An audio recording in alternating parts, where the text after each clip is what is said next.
Okay, let's be real for a second. Have you ever tried doing daily affirmations and just felt kind of silly, like you were just lying to yourself? It's such a common feeling, you know? That total disconnect between the positive words you're saying and what you're actually feeling inside. So in this explainer, we're going to dig into why that happens and, way more importantly, how to build affirmations that actually truly work. Does this question hit home for you? You're saying something positive out loud, but there's this little voice in the back of your head just going, yeah, right? That feeling, that internal eye roll, it's a huge reason why so many of us just give up on the whole practice. And this quote from our source material just nails it, doesn't it? It's that gap between the words you say and the belief in your heart that makes the whole thing feel so pointless. But here's the thing. What if the problem isn't the affirmations themselves, but how we're going about them?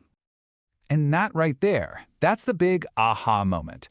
Real change isn't about just mindlessly repeating some nice-sounding phrases. It's about getting those phrases aligned with what you actually believe and how you act. See, when your beliefs and your actions are pulling in opposite directions, the words just have no power. So this brings us to the core idea here. We need to shift from saying empty words to what our source calls intentional affirmations. The whole framework is really simple but also pretty profound. It's all about connecting your heart, that's your faith, your core beliefs, with your mind, your day-to-day mindset, and your hands, which are your actions. The real magic happens when all three of those are working together.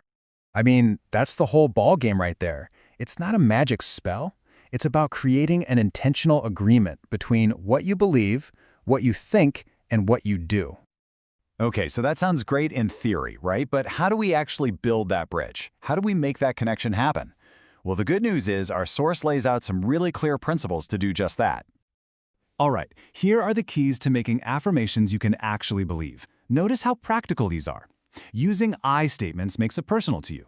Keeping it in the present tense, like I am confident instead of I will be confident, starts training your brain to see it as a current reality. And this is huge. You've got to speak them with real emotion and repeat them over and over to actually rewire your thinking. Now, this idea of anchoring your affirmations, this is a total game changer. It's what really separates this from just, wishful thinking. By connecting your personal declaration, like I am chosen, to a source of truth that you already believe in, you give it so much more weight. You're not just making something up out of thin air. You're reminding yourself of a deeper truth you already hold on to. So we've got the why, we've got the how. Now let's get down to business and turn all these keys into a real, concrete action plan you can start using literally today. Think of it like this. You start over on the left with whatever you're struggling with. Maybe it's fear, maybe it's insecurity. Then you craft an affirmation that is its direct opposite. You create a new, empowered reality on the right.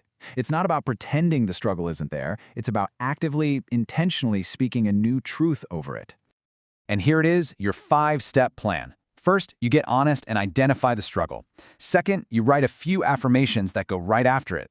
Third, you pair it with a truth you already believe in. Fourth, you say it out loud every day with some real feeling behind it. And fifth, you journal your progress. And don't skip that last step. Tracking your journey for a month lets you see the small shifts, and that's what builds the momentum to keep you going. You know, it's all about consistency. It really is the bridge between the words you speak and the reality you want to live in. It's not some overnight fix, but every single day you commit to this practice, you're laying another plank, making that bridge stronger and more stable. And when you stick with it, this is what starts to happen. You actually begin to retrain your brain. Your mindset starts shifting away from rehearsing fear and starts rehearsing faith instead.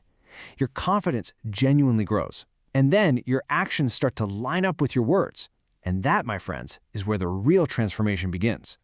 And I just love this final metaphor from the source material because it captures the whole idea so perfectly. Your words are like seeds. They've got all this potential, but they need the right soil, which is faith. And they need to be watered with consistency to actually grow into something real and amazing. So that really brings us to the final question. What about you? Forget all those empty words you might have tried in the past. Using this new approach, what is the one seed of truth you need to plant for yourself? What's one area of your life you can start watering with consistency, starting today? Want to start your week with power, peace, and purpose? Join the Affirm Your Greatness community, where faith meets mindset, all for just $9 a month or $50 a year. This is your space to speak life, grow boldly, and walk in God's promises. Affirm your greatness, speak life, live boldly. Now available on Amazon.com. Unlock the transformative power of positive affirmations with this essential guide by certified personal development coach and motivational speaker, Dennis of DennisMotivates.com. In Affirm Your Greatness, you'll discover the science behind affirmations and learn how to craft personalized affirmations that resonate with your unique journey. Get your copy today. Find the link in the description. Thanks.